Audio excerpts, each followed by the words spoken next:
35. Pois Êxodo 35, aqui, verso. Aqui, para não me atrapalhar. Abra primeiro em Êxodo 31. E depois Êxodo 35 a partir do 30. Você achou o 31? Pode ouvir um amém? Vou fazer uma leitura corrida. Depois eu faço uma explanação dos versículos e as aplicações para os irmãos. Tá bem? Êxodo ou Exodo ou Exodó. Êxodo 31, verso 1 diz que disse o Senhor a Moisés, profeta: eis que eu chamei pelo nome a Bezalel, filho de Uri, filho de Ur, da tribo de Judá. Eu fiz que ficasse pleno, cheio do Espírito de Deus em sabedoria, entendimento, capacidade artística para desenhar e executar trabalhos em ouro, prata e bronze, para trabalhar com arte na escultura de pedras, para entalhar madeira e realizar todo tipo de obra artesanal.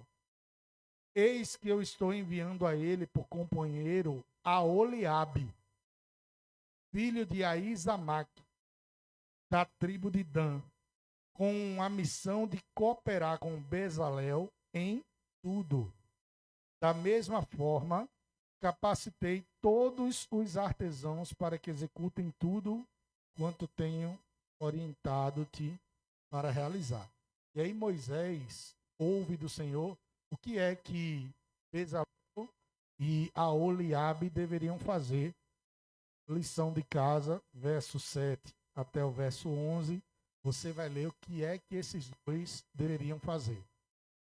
Desde a concepção do tabernáculo, que tipo de madeira usar, que tipo de tecido usar, todos os detalhes, nas minúcias todas, o Senhor vai descrever ali de como deveria ser feita através da vida daqueles artesãos.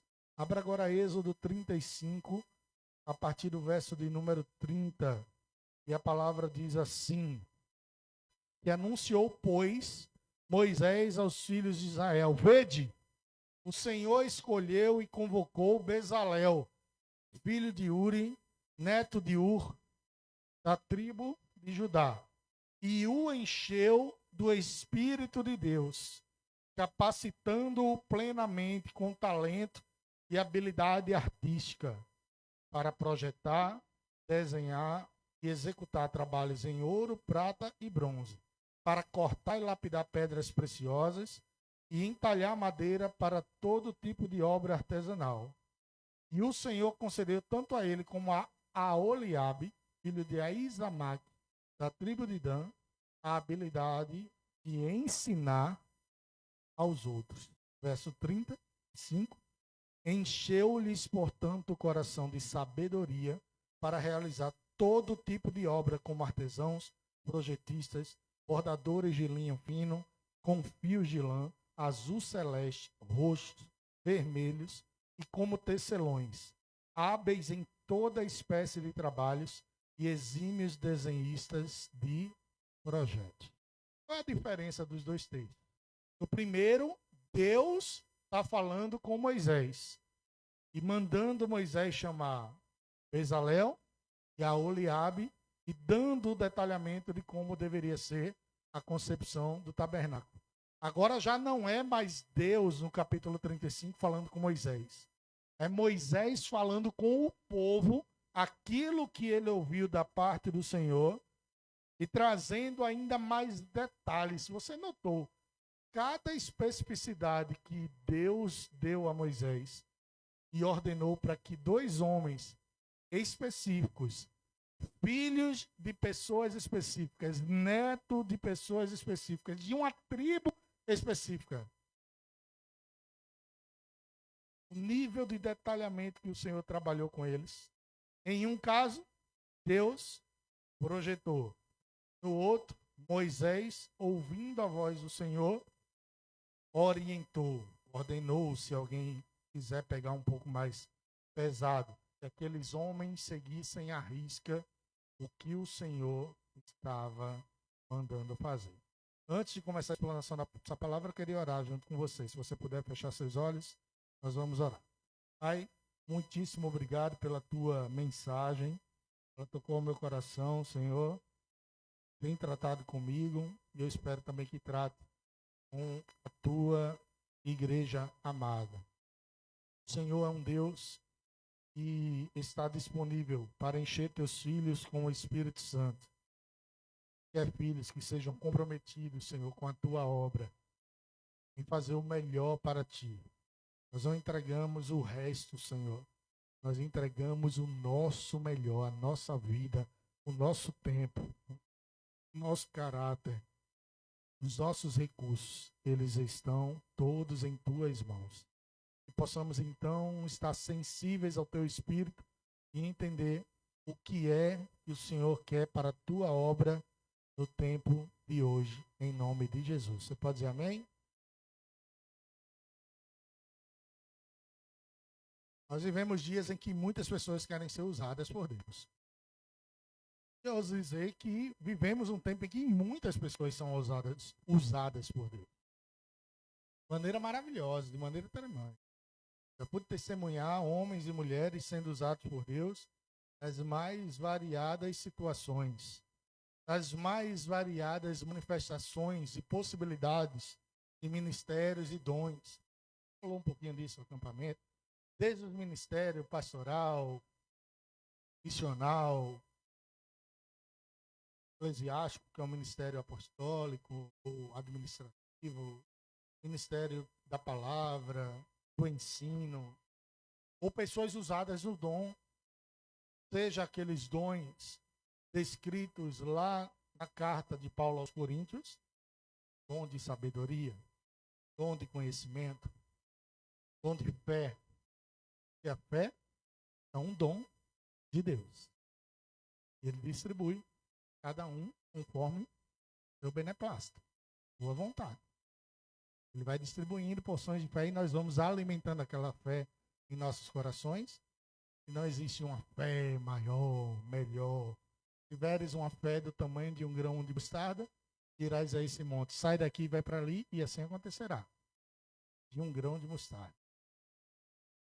Dom de línguas, dom de interpretação de línguas.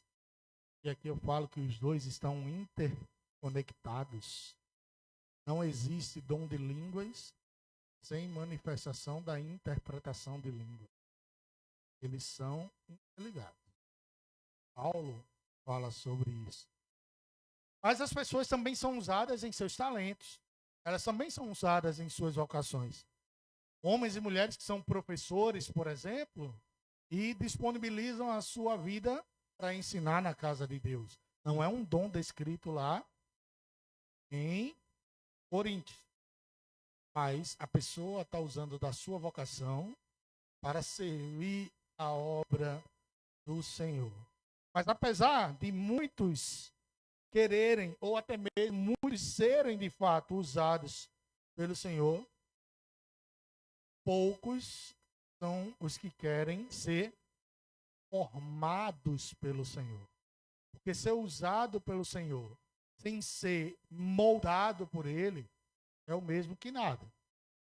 A gente precisa se submeter a qual a vontade dEle. Do contrário, a gente vai com muita sede ao pote de ser usado na presença de Deus e dá lugar à carnalidade, dá lugar ao sentimento próprio, dá lugar à materialidade, dá lugar aos sentimentos, dá lugar às emoções e não necessariamente ao Espírito Santo de Deus. Eu tenho quase certeza, porque isso já aconteceu comigo, deve ter acontecido com uma parte das pessoas que aqui estão, que em algum momento Deus falou alguma coisa com você e você perguntou assim, Deus, é o Senhor mesmo que está falando ou é um pensamento intrusivo da minha mente? Ou é algo que é do meu sentimento, que o Senhor mandou eu falar com aquela pessoa mesmo ali, ou é o meu coração que está mandando eu ir para ali. aquela pessoa, agir dessa forma, ajudar dessa forma, sair desse lugar, ir para aquele. O que está acontecendo? E é preciso exercitar, inclusive, um dos dons lá de Corinto, muito bem, o dom de discernimento espiritual, para saber quando verdadeiramente estamos sendo guiados pela voz de Deus e quando estamos sendo guiados pelo emocionalismo, pelo sentimento. Muitos querem o mover, mas desprezam os processos para chegar até aquele determinado mover. Muitos querem uma unção, mas negligenciam a obra, negligenciam as experiências ou mesmo a palavra de Deus. Negligenciam a excelência, fazer da melhor forma possível algo que esteja ao nosso alcance. Muitos querem ser espirituais, e aqui entrando definitivamente na palavra de hoje, mas abandonam um princípio do Senhor que está desde a criação de todas as coisas. Abandonam o belo. Belo no sentido literal da palavra.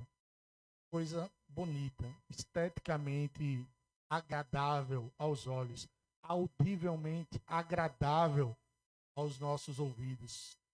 Algo que seja palatável, algo que gere encantamento, gere um certo prazer. E é nesse cenário que Deus está nos levando, através dessa leitura, ao deserto. Não para falar sobre um profeta como Moisés.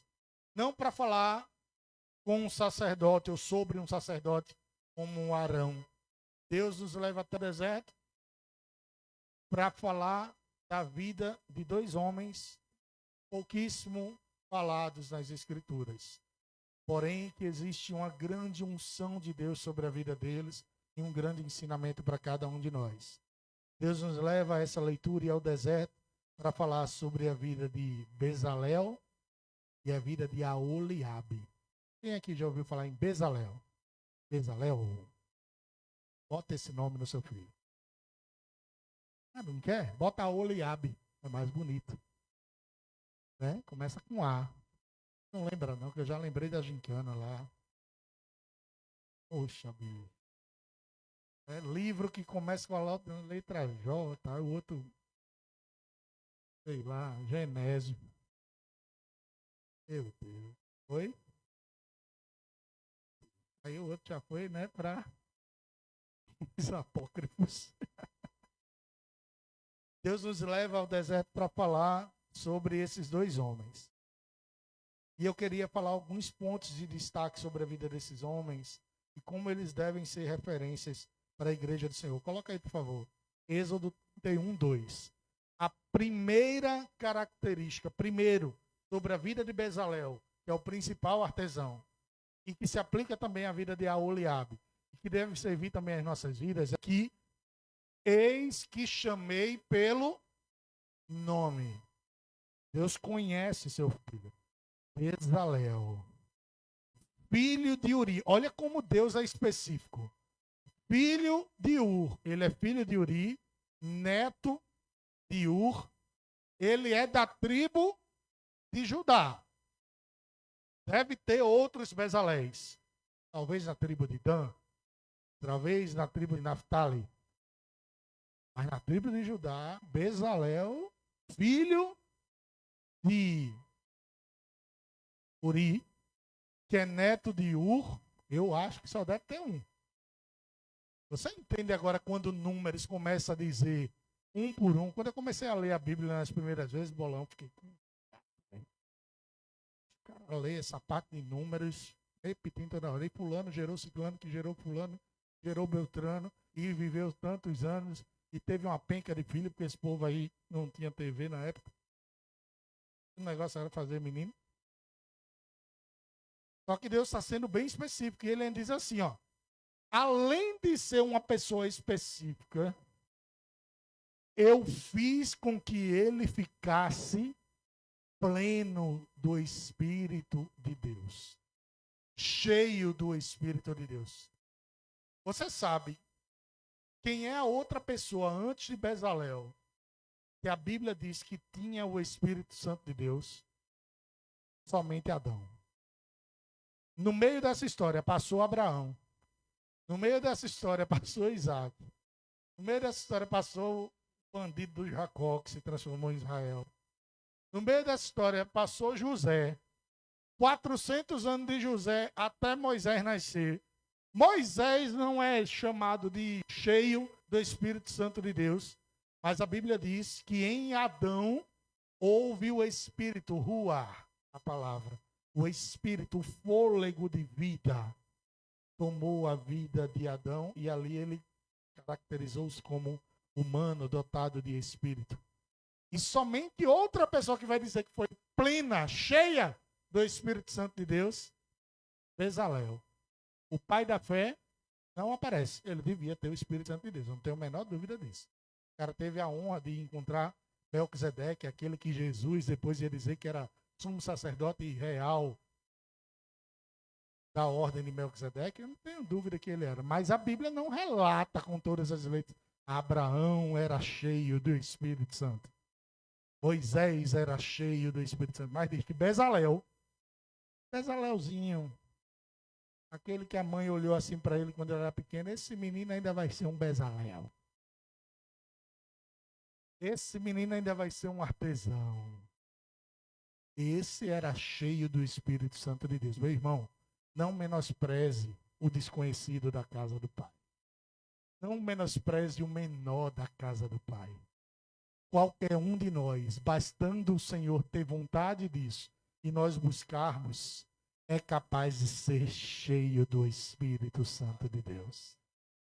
Ser cheio do Espírito Santo de Deus é viver em sua presença, manifestando os frutos, ou o fruto do Espírito Santo de Deus, escrito em Gálatas 5, 22 e 23.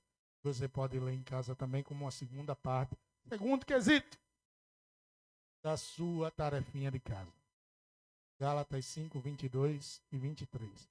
Deus não chama apenas profetas, reis, sacerdotes. Deus não chama apenas Abraão, Isaac, Jacó, José, Moisés. Deus também chama pessoas que estão no trabalho manual. Estão escondidas lá no finalzinho da tribo de Dan. Foi Dan que eu li? De Judá. Que está lá escondido, filho de fulano de tal. Deus é capaz de chamar, que mora lá em Pau Amarelo. Diz amém, Alan. Morta que mora em Pau Amarelo, não, irmão. Deus não liga para isso, não. Deus é capaz de chamar quem mora em Maranguapium, Peipei, rolando no centro. E encher do Espírito Santo pessoas, como dizem por aí, prováveis. Provável. Eu gosto dessa palavra, só não gosto de usar muito. Né? Todos nós somos capazes de sermos cheios do Espírito Santo. Quantos dizem amém comigo? Bezalel não foi chamado para pregar. Bezalel não foi chamado para conduzir o povo feito Moisés. Essa honra foi de Moisés. Bezalel não foi chamado de pai da fé como Abraão. Bezalel não lutou com o anjo e guerreou até a sua bênção chegar como Jacó. Mas ele foi chamado para construir. E não foi para construir qualquer coisa. Foi para construir o tabernáculo do Senhor. Um homem desconhecido da tribo de Judá, filho de um fulano de tal, neto de um ciclano de tal, agora sendo usado e cheio pelo Espírito Santo de Deus para construir o que iria abrigar a presença do Senhor.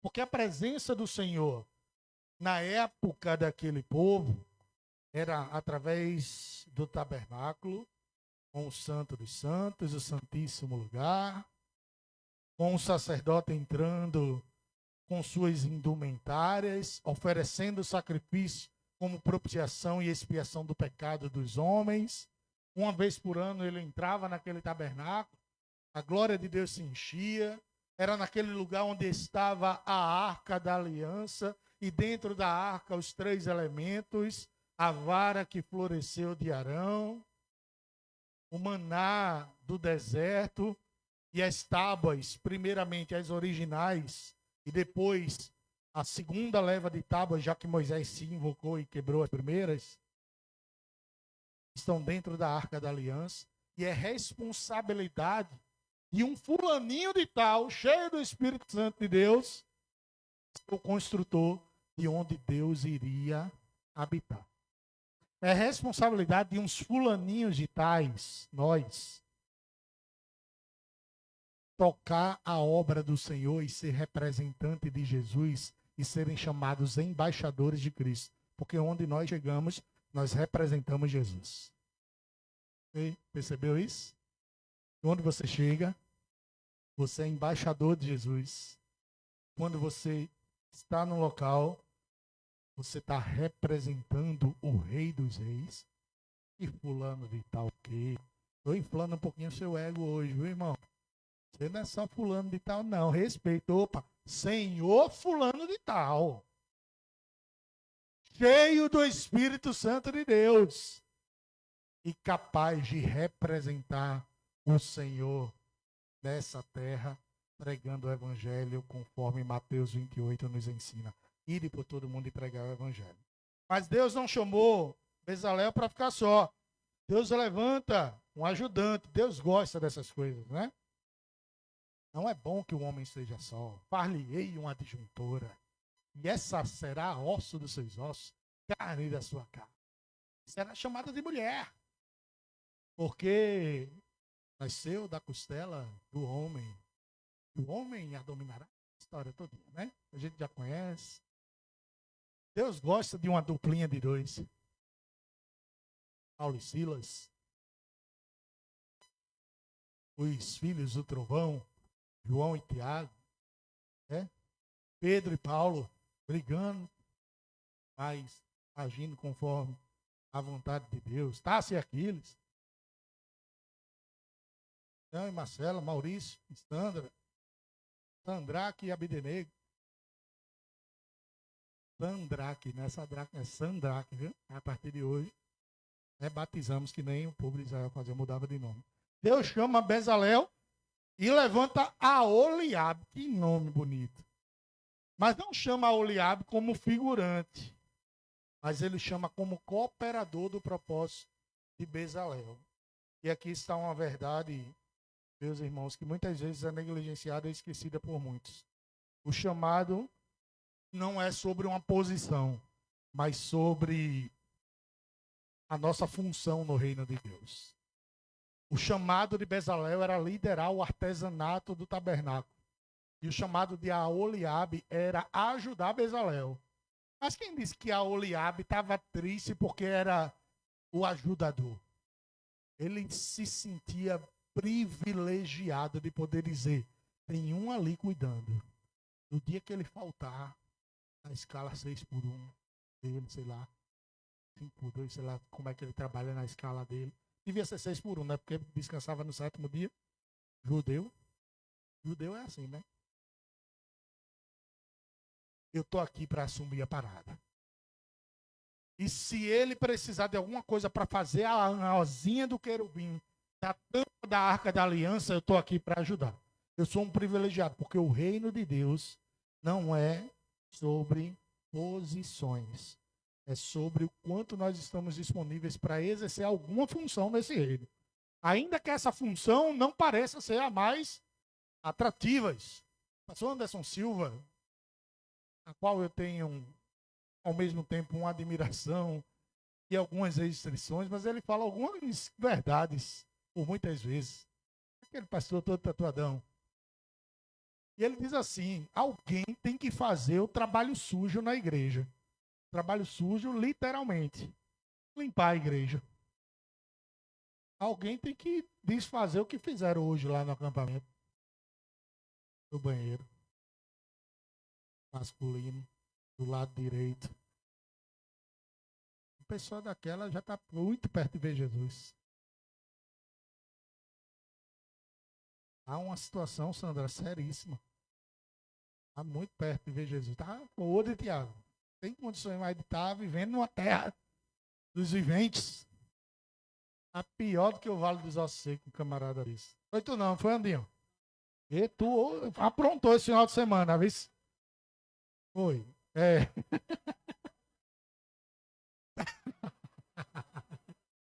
Bom, ele teve um argumento. Ele saiu bem, gostei. Saiu pela tangente. Tá vendo, irmão, o que é que o acampamento faz? A gente brinca, a gente fala, relembra e vê na palavra. Alguém tem que fazer o trabalho sujo dentro da igreja. Alguém tem que fazer um trabalho maravilhoso, mas que é muito trabalhoso, cuidar das crianças. Alguém tem que ter um trabalhão enorme de abrir a igreja. Não é fácil não abrir, fechar a igreja, compromisso. Alguém tem que montar os instrumentos, deixar tudo ligado, preparar. Você sabe quando os meninos chegam aqui da mídia? É uma agonia. Qual a senha? Não decoraram essa senha no computador? Nunca. Faz 200 anos que estão aí. 200 anos de curso recruta. Já decorou, Alisson? Não, né? Pronto. É todo dia pergunta essa senha. Aí abre o computador, isso é o de menos. Abre, pergunta a senha, bota a senha. Liga um primeiro projetor, liga o outro projetor, acende luz, apaga a luz, liga ali, vê como é que vai ser a transmissão. Alguém tem que fazer esse trabalho. E nós valorizamos e acreditamos que cada um, nas suas peculiaridades e diferenças, somam-se ao todo para que o tabernáculo do Senhor seja estabelecido aqui nesse lugar. E diferentemente daquele tabernáculo da época de Moisés, que era provisório e precisava ser desmontado e montado, a gente tem uma vantagem. A gente não precisa desmontar e montar quase nada. Continuamos aqui fixados até que a vontade do Senhor se concretize sobre nossas vidas. Posso ouvir um amém? Então Deus chama pelo nome, mas Ele chama para servir. Segundo ponto. Abre aí, verso 31, verso 3. Capítulo 31, verso 3. Olha que coisa espetacular.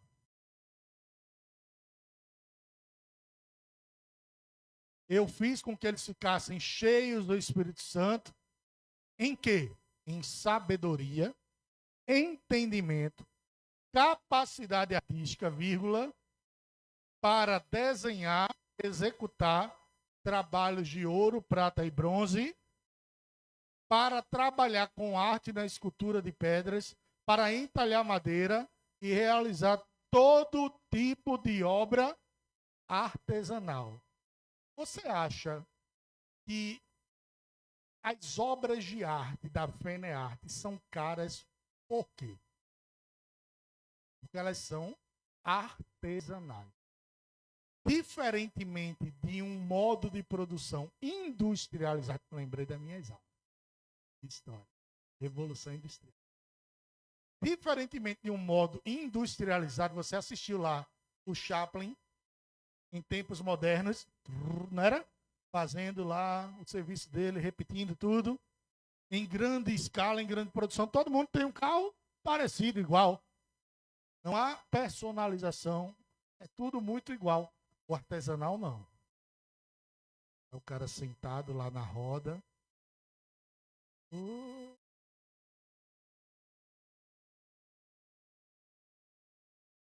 É? Esquece o Ghost, a parte do fantasma. Esquece essa parte. Mas fazendo aqui, ó. Vamos lembrar do oleiro? Lá de Jeremias 17 a 18, alguém me lembra? 18? Eu desci até a casa do oleiro. E o oleiro estava lá trabalhando na roda. E o vaso se quebrou em suas mãos. É um trabalho que deixa as digitais. O trabalho de Deus ao nos criar, Sandra, foi um trabalho artesanal. Ele pega o barro, começa a moldar. Sabe o que é isso, Alan? Começa a colocar suas digitais no barro. Eu quero que seja assim, mitocôndria vem para cá, retículo endoplasmático rugoso aqui. Estou lembrando das aulas de ciências agora, né? O que mais tem na célula? Nucleotídeos, cromossomos eu quero aqui. E vai deixando suas digitais. Até que vem algo que Bezalel e Aholiabe experimentaram. Ele já está formado. Está faltando uma coisa. O meu espírito sobre ele. Ruá! Espírito, fôlego de vida. E foi assim que nós somos formados. Logo, se somos artesanatos nas mãos do Senhor, nós somos preciosos aos olhos dele. Você pode dizer amém?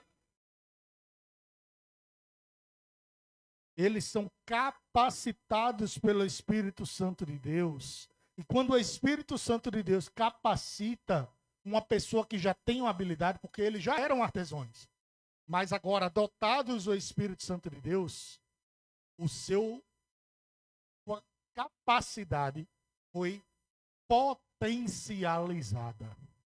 Eles já deviam ser muito bons para serem chamados. Eu acho que Deus não pegou o cara lá do artesanato do Peru, aquele negócio mais estranho, não. Ele pegou um camarada que já trabalhava. Só que ele diz assim, ainda não é suficiente para a minha obra. Eu vou capacitá-lo com o meu Espírito Santo. E aí ele vai ter ensinamento, ele vai ter capacidade, ele vai ter conhecimento, ele vai ter sabedoria. E com essa sabedoria, ele está potencializado para realizar a minha obra. Quero declarar sobre a igreja lá, que além de sermos cheios do Espírito Santo de Deus, nós também seremos capacitados e potencializados em nossas características, meus irmãos. Bezalel não virou artesão do nada. Ele foi capacitado sobrenaturalmente para fazer com excelência aquilo que Deus chamou para ele fazer. O Espírito de Deus, sem a excelência, é apenas desordem. Existe o contrário também, tá? Excelência sem Espírito de Deus é vaidade. Quer um exemplo? O guitarrista chega aqui,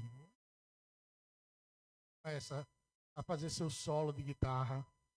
Imagina que entra por essas portas e Slash. Jimi Hendrix já morreu, né? Deixa eu ver outro aqui. Eric Clapton, pronto. Aí é demais, né? Morreu também? Então vamos deixar Slash mesmo. Slash ainda não morreu. Espero que ele não morra essa semana para depois não dizer que por aí que um pastor lá em Maranguapium disse que Slash ia morrer. Pelo amor de Deus. E aí, com toda a excelência que ele tem, ele começa aqui a... Negócio espetacular, mas sem espírito não vai passar de vaidade. E muitas igrejas estão com pessoas extremamente capacitadas, mas distantes do Espírito Santo de Deus.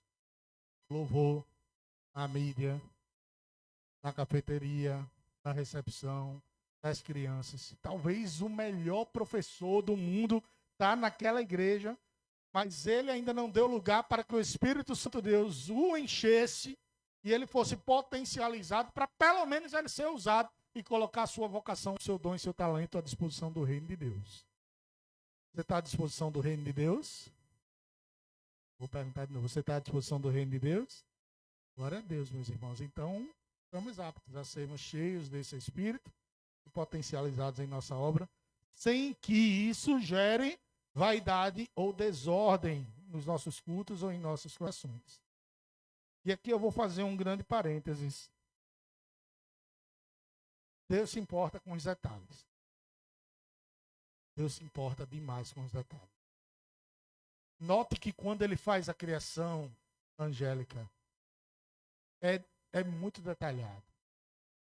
A palavra de Deus diz que no princípio criou Deus os céus e a terra. O que é que Deus criou primeiro? Minha mãe me perguntou isso. Minha mãe está estudando, né? A Bíblia aí. Bruno, o que é que Deus criou primeiro? Aí eu digo, senhora. Isso aqui estava na gincana. Diga, senhora lá. Deus criou a luz. Não, manhã. Ele disse, haja luz, no verso 2. Mas antes de tudo, Deus cria o tempo. Do princípio. Ele era eterno. Aí Deus cria o princípio, o tempo. E junto com o tempo ele cria outra condição importante, o espaço. Criou Deus os céus e a terra. E no verso 2 diz, e disse, haja luz. E a luz se fez. E aí a gente foi conversando. E quando a gente vai lendo esses outros versículos, a gente vai vendo que Deus num outro dia cria os luminares. Num outro dia ele separa as águas do abismo. Num outro dia ele cria toda espécie de répteis, aves nos céus e animais sobre a terra. Num outro dia ele cria a humanidade, homem e a mulher, e no sétimo dia o Senhor descansa. Deus não é Deus de bagunça. Você não acha que Deus poderia fazer assim e tudo se criar de uma vez? Sim ou não? Eu não tenho dúvida que ele é capaz de fazer dessa forma. Como ele é capaz de fazer assim e atender todas as nossas demandas imediatamente, sim ou não? E por que ele não faz? Pedis e não recebeis, porque vocês não sabem pedir. E pedis mal para o seu próprio prazer.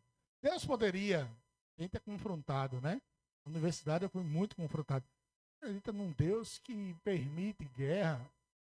O povo de Israel, os povos que mais matou na história da humanidade. Eu só confrontava dizendo assim, certo? E qual o povo que nunca matou na história da humanidade? O povo de Israel vivia segundo o seu tempo. Era matar ou morrer. Os egípcios também mataram um bocado. Os romanos também mataram mais um bocado. E até hoje, povos invadem outros povos, matam um bocado também. Mas voltando para esse parênteses que eu abri, nosso Deus se preocupa com o que é belo. O tabernáculo ele não era simples. Um dia a gente vai poder... Tem uns legos que montam o tabernáculo, é um negócio espetacular, né? Ele tinha ouro trabalhado, tinha tecidos bordados, tinha cores específicas, tinha medidas exatas, tinha harmonia estética. Nada do tabernáculo era improvisado. E com uma dificuldade. Eles tinham que montar, desmontar, levar tudo e montar tudo de novo. Isso várias vezes por vários anos. Até a construção definitiva do templo, projetado por Davi, concretizado por Salomão. Quem cortou a fitinha? Salomão. Depois o templo é destruído. O povo é levado cativo até a Babilônia. Passa 70 anos preso. Quando volta o templo está destruído. Deus levanta 3 homens. Um para reconstruir um templo. Outro para reconstruir a muralha. E outro para reconstruir a cidade. Esdras, Ageu e Neemias.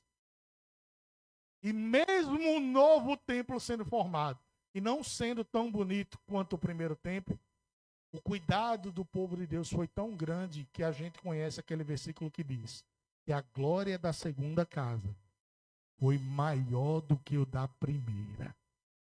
Porque aquele povo foi zeloso com a casa de Deus, em reconstruir em tempo recorde. Os muros foram reconstruídos em 52 dias. Precisava de agilidade, porque muro significava segurança. O mesmo Deus que exige santidade, ele exige beleza naquilo que é feito para ele. E a criação já revela isso. O pôr do sol é bonito, sim ou não? Sim. Ele é funcional. Por que o pôr do sol é funcional?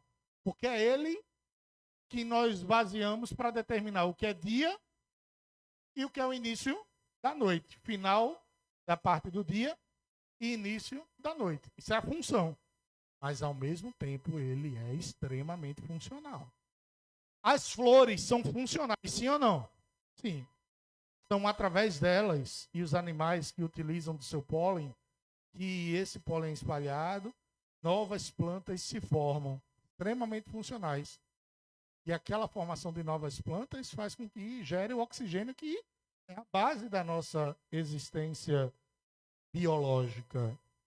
Mas as flores não são apenas funcionais. As flores são o quê também? Bonitas. Deus não fez de todo jeito. Deus não fez o canal da Agamenon Magalhães. Quem fez o canal da Agamenon Magalhães foi o homem. Quem joga o lixo no mangue é o homem. Deus é especialista em trabalhar com suas digitais e preservar o belo. Talvez você esteja agora, meu Deus, mas eu sou tão fraquinho de feição. E nem o pastor Bruno. Parece que ele nem se ligou no que ele está falando, né? Aí eu lembro de Isaías 53, que fala do próprio Jesus fisicamente. E diz que ele não tinha parecer nem formosura. Por quê? Porque Jesus nasceu no meio de um tempo de um povo feio. A safra era horrorosa. Se ele tivesse nascido na época da Copa 2022, negros maravilhosos, ou então um povo assim meio nórdico, ele ia ser maravilhoso, ele ia ser aceito até. Aí ia ser Enzo, né? Nesse caso especificamente, não fique triste comigo, porque eu também compartilho dessa fraqueza. Saiba que o seu caráter importa para Jesus, mais que sua beleza. Mas escove as dentinhas, penteie o cabelo, cabelinho, tome banho. Foi sério, Alain, o negócio do banho, Alain. O povo não toma banho em casa, quer tomar no acampamento. 3, 4 banhos num dia. Para, menino. Ele te conhece, Jesus te conhece. Aí eu brincava assim, mostre Jesus na Bíblia tomando banho, eu só vi um. Foi no batismo. Então, mas é uma brincadeira, viu, gente? Deus poderia fazer tudo preto e branco, sim ou não? E seria maravilhoso. Mas o que é que Deus fez? Tudo colorido.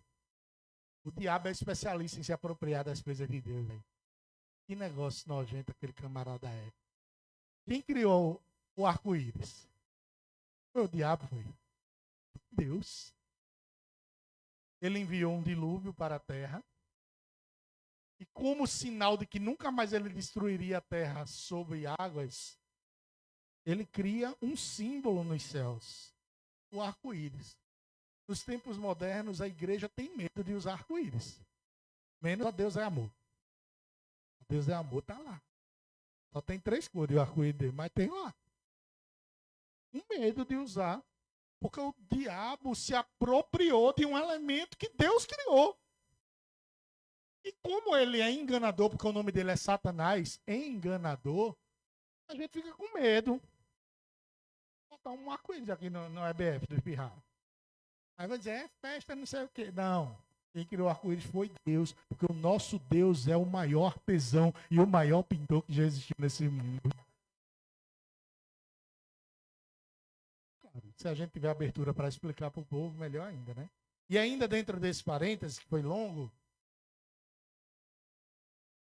historicamente há uma crise estética no meio protestante. Crise estética, ali eu estou diante de um historiador, talvez ele possa falar melhor do que eu. Acontece a reforma protestante. Martinho Lutero prega as 95 teses da Catedral de Wittenberg.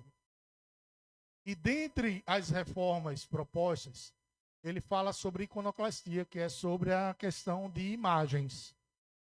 E aí ele rememora o que está escrito na Bíblia, e que a igreja havia se perdido e feito imagens com o intuito de adorar. E aí, a partir daquele momento, começa a se convencionar que as igrejas evangélicas que vão surgindo, a luterana ali na Alemanha, as igrejas metodistas, calvinistas na Holanda, na Inglaterra, puritana na Inglaterra, começam a cada vez menos tirar os elementos iconográficos, elementos visuais e fazer com que a imagem da igreja seja mais clean. E aquilo foi evoluindo e chegou até os dias atuais. E a crise estética, ela continua nos dias atuais. É uma opinião minha. As igrejas hoje parecem shoppings. Eu acho feio, eu acho. Eu, pessoalmente, acho feio. Deus é o dono do belo. Eu acho massa entrar numa igreja luterana e ver um vitral lá, bonito. Um vitral só.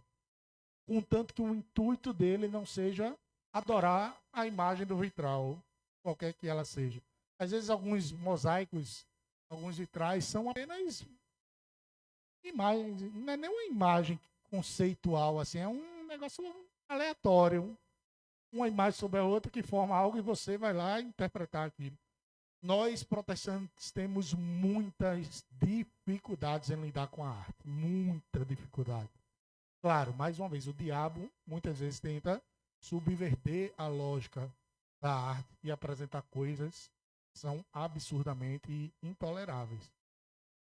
Mas Deus aprecia demais o belo.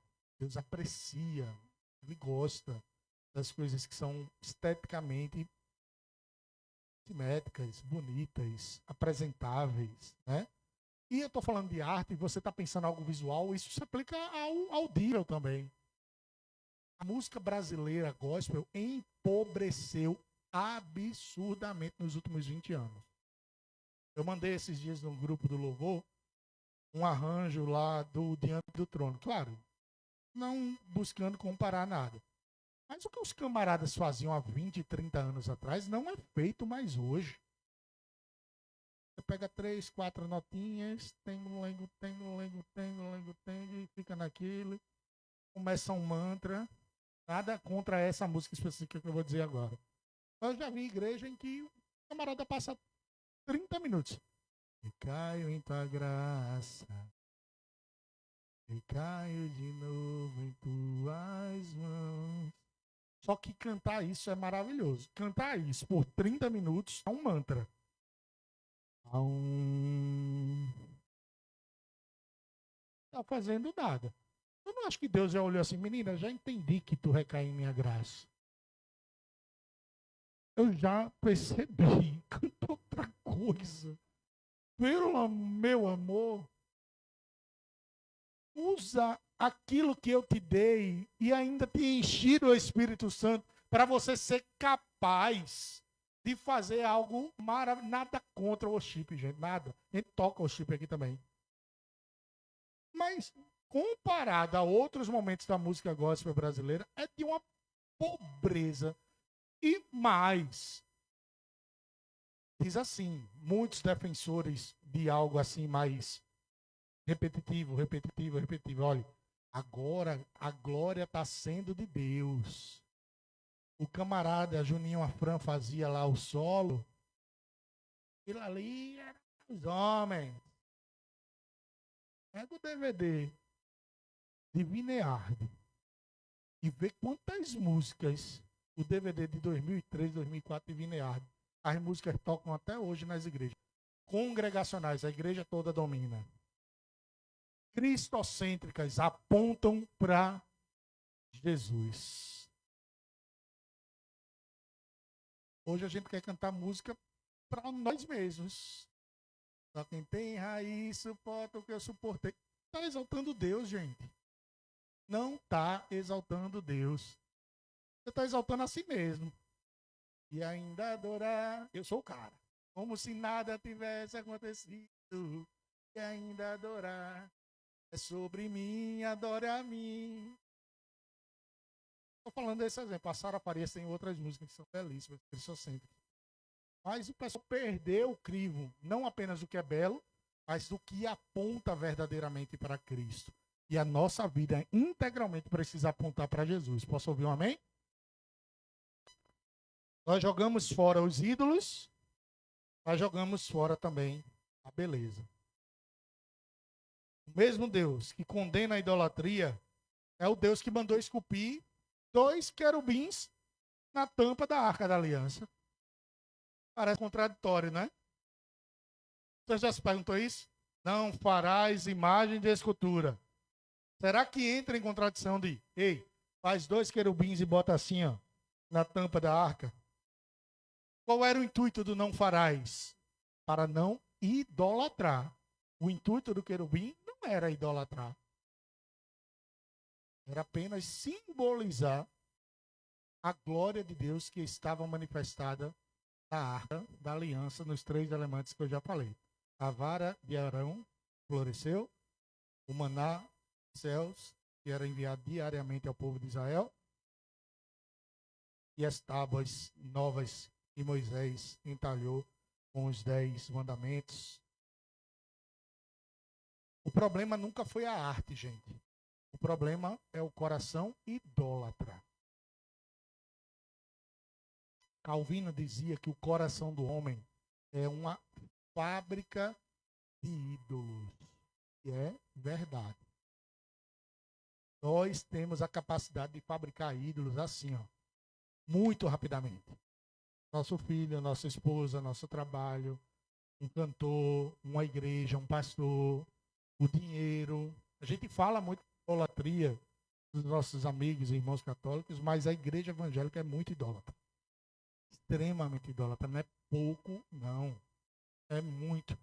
E se a gente não combater isso, a gente vai estar, além de sendo idólatra, sendo hipócrita, apontando para o outro e esquecendo que nós mesmos praticamos isso.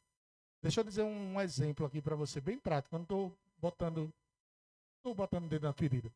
Se amanhã a gente disser que Hernandes Dias Lopes vem aqui amanhã, essa igreja lota. Vai faltar gente nessa praça aí.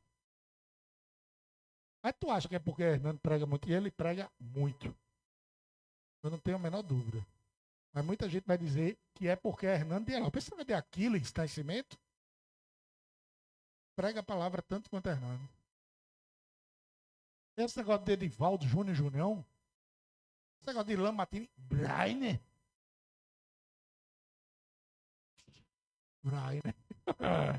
Catunda. Que negócio estranho aí. Catunda. Ou nada. Eu não estou dizendo que é para a igreja lotar porque a gente está aqui, porque senão o coração desvirtua também e a idolatria vira a gente. Eu não quero virar ídolo de ninguém.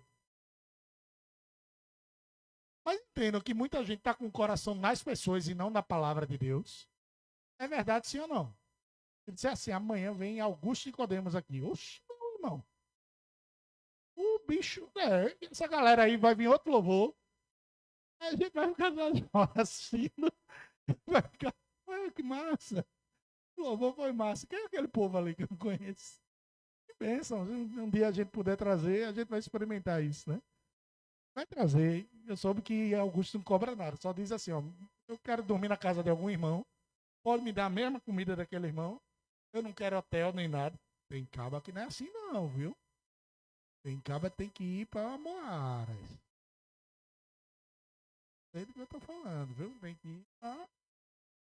Tem isso não. É complicado, irmão. Mesma comida que ele, mas manda só a passagem. E se quiser me dar uma oferta e deixar eu vender meus livros, tá ótimo. Eu achei espetacular. Eu fiquei muito feliz. Em dezembro a gente vai... Ah, não. Tô brincando, gente. Quem sabe, né? É um homem de Deus. Como tem outros. Eu falei presbiterianos porque eu tenho um apreço maior, não. Presley Camargo. Né? Conhecem Presley Camargo? Quem conhece aqui? Sigam Presley Camargo. Meu amigo, o que esse homem, pregador pentecostal clássico. Sigam ele. Meu amigo, o que esse camarada prega. A gente compartilha muito sobre ele no presbitério, né? É absurdo. Pouquíssima gente conhece Presley, mas a palavra é maravilhosa. Por muito conhecido, eu vou dizer, olha, eu já estava aqui antes, viu? Era tudo mato. Modernidade sem transcendência é só um vazio bonito. Eu falei, muita igreja parece um shopping, não na sua funcionalidade. Estou falando da questão estética mesmo, assim. A gente mudou, eu acho tão bonito, eu passo ali perto da encruzilhada, na igreja de pedra assim, bonita. Então, eu acho que a presbiteriana é uma metodista, não sei, um negócio espetacular aqueles. Maravilhoso. Você já reparou a beleza dos mormons? Já reparou? Tu já entrou na igreja dos mormons? Eu já entrei. Já entrou? Mas fosse no banheiro? Já bem. Para não acontecer um desastre. Meu irmão, eles têm um princípio regulador sobre como deve ser a estética do templo. A gente sabe das dificuldades que os mormons têm, teologicamente falando, né? Mas a Bíblia também diz que os filhos das trevas são mais zelosos do que os da luz. É uma vergonha pra gente. A gente tá num prédio aqui, 3 pavimentos. E foi muito lindo quando na terça-feira do carnaval de 2025, a gente chegou aqui, Branco chegou na gente e disse assim: rapaz, eu soube que tinha uns 30 doidos no verdinho, lavando tudo isso aqui. E a gente poderia só lavar e adorar o Senhor. E o povo ia se reunir com alegria, com felicidade do mesmo jeito. Aí teve um doido que disse assim: vamos fazer um altar? Como, meu irmão? Alvenaria, vai ser um problema. Vamos botar com um pallet. Isso aqui é pallet. Ainda bem que aguenta. Eu, Junão, Lamartine e Aquiles é rojão. Rojão, irmão. E bolão ainda sobe de vez em quando. Vê que bronca. É. Aí teve outro doido que disse assim: e se a gente botasse um carpete? Eita, amigo. Fala isso não. Carpete não, irmão. Aí ele fez assim, ele me convenceu os irmãos quando ele disse assim: tu já fosse entrasse num cinema e a sala de cinema estava suja, lá é carpete. E toda vez o pessoal come, mas toda vez que você entra, o povo deixa tudo limpinho, né? Carpete é fácil de limpar. Vamos atrás do carpete. Chega na cidade e um irmão, a gente já tinha desistido, quem foi eu e Jair, foi tudo muito caro. Quando a gente tá voltando para casa, encontra um irmão que trabalha com o quê? Carpete. O que é que vocês estão fazendo aqui? Estamos comprando carpete. Vamos botar o desconto da minha loja lá, no carpete. E a igreja está bonita, amém? Mas a igreja pode ficar esteticamente ainda mais apresentável. Eu vejo pelos olhos da fé a gente derrubando esse gesso aqui no primeiro andar, deixando tudo organizadinho, botando um ar-condicionado para as nossas crianças. Não é para a gente, não. Para eles. Não quero nem subir na sala lá, deixa que Gustavo sobe. Gustavo faz a aula lá muito bem. Tássia já subiu, Débora, Marcela, Jaira, todo mundo aqui já foi. Né? Você já foi no último pavimento lá? A gente foi, irmão, no churrasco. Dos homens, maravilhoso. Espetacular. Mas pode ser um negócio mais bonito. Eu vejo ali um jovem se reunindo enquanto o templo aqui está cheio, lá acontecendo outro culto. Ô, glória! Organizado, tudo muito bonito. E a gente pode fazer isso também. O tabernáculo era bonito, mas também era santo. É preciso ser santo também. Porque tem muito lugar que é só bonito, mas não tem santidade. E sem santidade ninguém verá a Deus.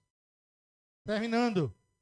Bezalel e Aholiabe são modelos para nós hoje. Eles nos ensinam que o dom precisa ser com direção, o talento precisa ser submetido a Deus, a arte precisa ter propósito e a beleza precisa apontar para o Senhor. Não adianta nada ser tudo belo, bonito e não ter presença do Espírito Santo de Deus. Deus, meus irmãos, está levantando aqui na igreja e nas igrejas espalhadas pelo Brasil músicos que não apenas tocam, mas homens e mulheres que ministram com excelência na casa de Deus. Líderes que não improvisam. O improviso ele não pode ser regra. O improviso é uma excepcionalidade. A preparação precisa ser a regra. A começar da palavra. E isso eu estou tratando para mim, tá, irmãos? Não existe pregação improvisada. Eu vou pegar a Bíblia aqui. Foi lá Judas e se matou. Aí o camarada na igreja já está com vontade de morrer. Você fala isso. Aí você, não, irmão, esquece, porque eu vou sortear outro aqui. O que tiverem de fazer, fazem depressa. E é que o irmão vai se matar logo mesmo. É. E aí? Preparação. Antes de subir no altar, a gente se prepara. Fazendo o quê? Estudando a palavra de Deus. Ouvindo que Deus quer tratar conosco e com a igreja dele. Sendo zelosos com a sua palavra. Pessoas que estão sendo levantadas para tocar os departamentos com a mesma excelência que os pregadores pregam. Igrejas que não vivem de qualquer jeito. E é preciso desmistificar o que é simplicidade do que é negligência. Porque com a muleta da simplicidade, não. Nós vivemos o evangelho puro e simples. Amém? Amém. Isso só não pode virar uma muleta para a gente. A gente precisa ser simples como uma pomba, mas astuta como uma o que, igreja? Uma serpente. Palavra de Jesus. Ser simples como uma pomba e astuta como uma serpente. Chega de fazer algo de qualquer jeito. Chega de confundir simplicidade com negligência. Ou de usar a espiritualidade como uma desculpa para a mediocridade. Sabe o que é medíocre? Não é alguém abaixo da média, é alguém na média. Sabe quando você chegava na sua mãe e dizia, tirei 7? Aí sua mãe se invocava com você. Por quê? Você estava sendo medíocre apenas. Aí você tinha que ouvir dela, você não trabalha, você não faz nada de casa. Sua única obrigação é tirar 10, no máximo 9. Para que você não seja medíocre, você seja acima da média. E ainda dizia assim, quando tirava 10, não fez mais do que a sua obrigação. Deus continua então chamando Bezalés e Aholiabes atualmente. Gente que é cheia do Espírito Santo de Deus, mas que é comprometida em fazer o melhor da obra de Deus. Não basta ser cheio do Espírito Santo, é preciso que o Espírito transborde, porque o reino de Deus revela Deus até nos detalhes.